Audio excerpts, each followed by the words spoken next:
और रोंदू दोनों टहलने चले जाते हैं।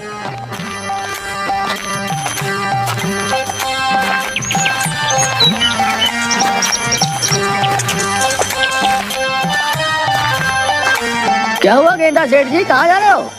जी कहीं नहीं, बस थोड़ा टहल रहा हूँ। जरा सा मोटा हो गया हूँ ना, तो बीवी को रास नहीं आ रहा हूँ, इसलिए टहलने भेजा है मुझे, ताकि थोड़ा सा वजन घटा सकूं। ये थोड़ा सा इतना मांस अगर मेरे पर लग जाए तो मेरे जैसे 3 लड़के अच्छे खासे हट्टे कट्टे बन जाए।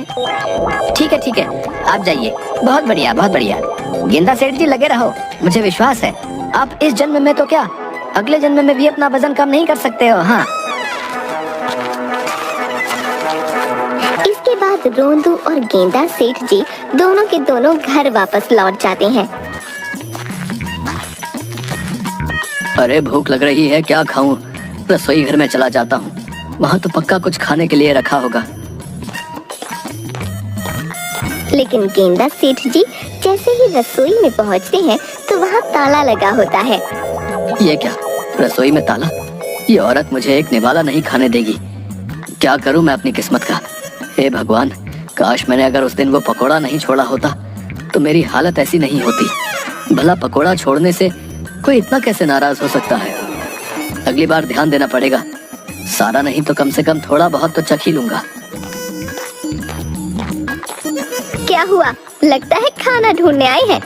चले जाइए आप, खाना तभी मिलेगा जब मैं भिजवाऊंगी। रात को गेंदा सेठ जी को खाना मिलता है। ये क्या, बस इतना सा? इतने में मेरा क्या होगा?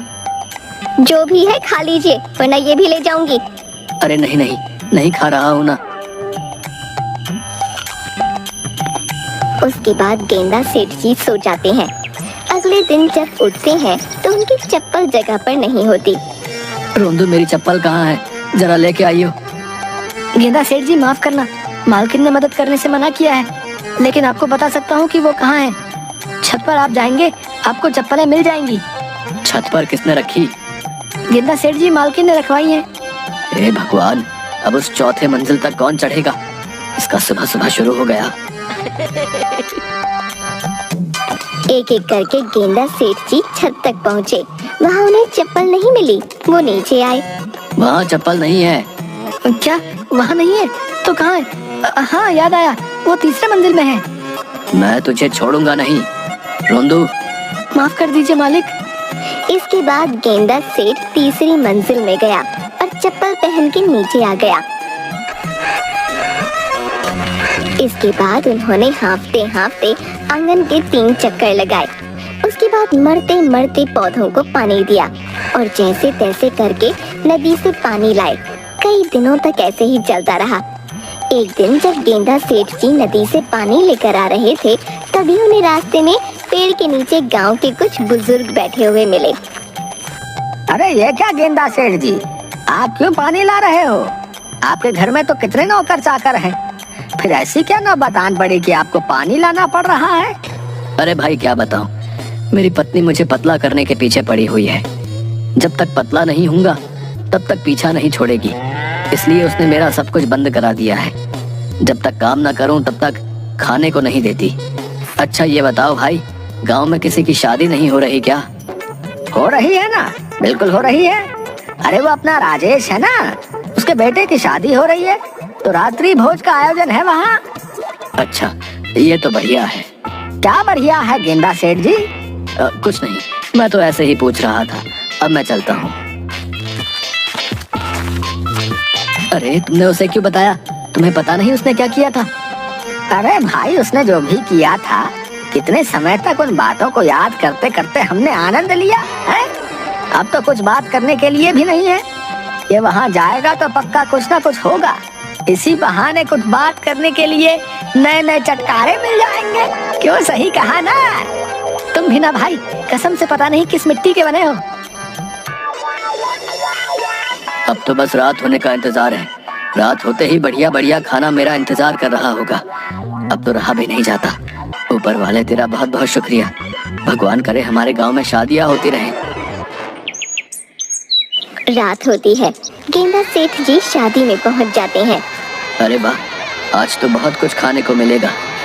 गेंदा सेठ मन ही मन खुश होने लगते हैं। तभी राजेश की नजर गेंदा सेठ जी पर पड़ती है। राजेश तुरंत सेठानी के पास जाता है। सेठानी, वो गेंदा सेठ जी आए हैं, अब बचा लीजिए हमें, वरना हमारा भी रघु की तरह सबके सामने बहुत अपमान होगा। अब आप ही हैं जो कुछ कर सकती हैं। सेठानी तुरंत गेंदा सेठ के पास जाती है। आप यहाँ क्या कर रहे हैं? वो तो मैं राजीव के बेटे और बहू को आशीर्वाद देने आया था। मैं दे दूंगी आपके हिस्से का आशीर्वाद। जाइए यहाँ से, वरना आपके रसगुल्ले बंद। अरे नहीं नहीं, मैं जाता हूँ ना, जब देखो रसगुल्ले की धमकी देती रहती है। रोंदू, छोड़ कर आओ इन्हें। जी मालकिन। गेंदा सेठ जी चलिए। आज तो मोटे की किस्मत ने भी मोटे का साथ नहीं दिया। सेठानी घर आके, आप वहाँ क्यों गए थे? इतना सब कुछ करने के बाद आपका मन नहीं भरा? आज से आप सिर्फ 2 वक्त का खाना ही खाएंगे। अगले दिन जब गेंदा सेठ पानी भरकर वापस आ रहा था, तब उसके पीछे एक कुत्ता पड़ गया।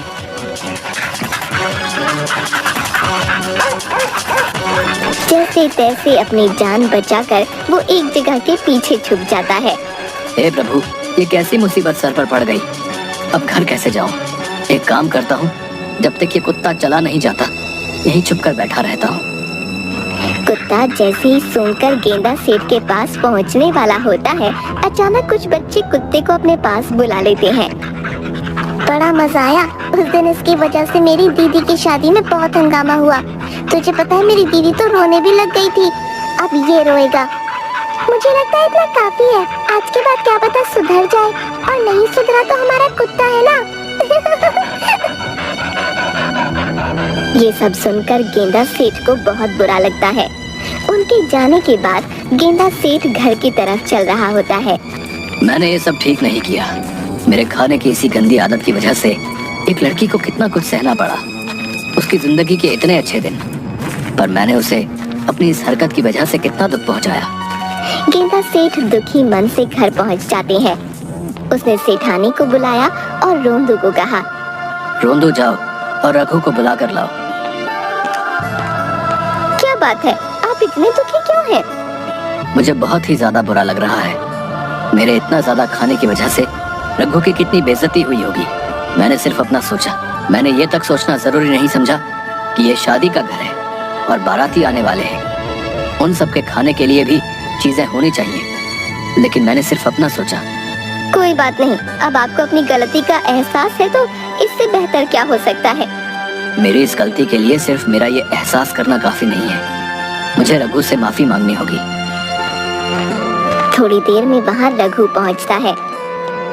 रघु, मुझे माफ कर दो। उस दिन मेरी वजह से तुम्हें कितना कुछ सहना पड़ा होगा। तुम अपनी बिटिया को कहना कि आज से लेकर जब तक मैं जीवित हूँ तब तक उसे अगर कोई भी परेशानी हो तो वो मेरे पास बेझिझक आ सकती है। उसकी हर जरूरत का ध्यान मैं रखूंगा। और तुम ध्यान रखना, अगर उसके ससुराल वाले उसे तंग करते होंगे तो मुझे बताना, मैं बताऊंगा उन्हें। आपका बहुत बहुत शुक्रिया सेठ जी।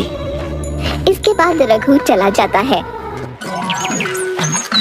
इन सब के बाद गेंदा सेठ सुधर गए थे। अब वो रोज सुबह अपनी दिनचर्या पूरी करते और सात्विक भोजन ही ग्रहण करते। कुछ समय पश्चात गेंदा सेठ जी का वजन भी घटने लगा। ये लीजिए आपके प्यारे रसगुल्ले। गेंदा सेठ उनमें से एक रसगुल्ला निकालता है और खा लेता है। ये क्या, आपने सिर्फ एक ही रसगुल्ला उठाया, बाकी नहीं खाने?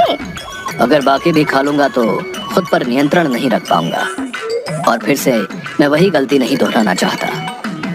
आज के बाद आप वो दिनचर्या छोड़ दीजिए। अब आपका जैसा मन है आप वैसे रह सकते हैं। नहीं, उस दिनचर्या की वजह से मैं अब अच्छा महसूस करता हूँ, इसलिए तुम चिंता मत करो। मुझे वो सब करने में कोई दिक्कत नहीं है। हाँ, लेकिन पता नहीं कब तक अपनी चटोरी जीभ पर काबू कर पाऊंगा।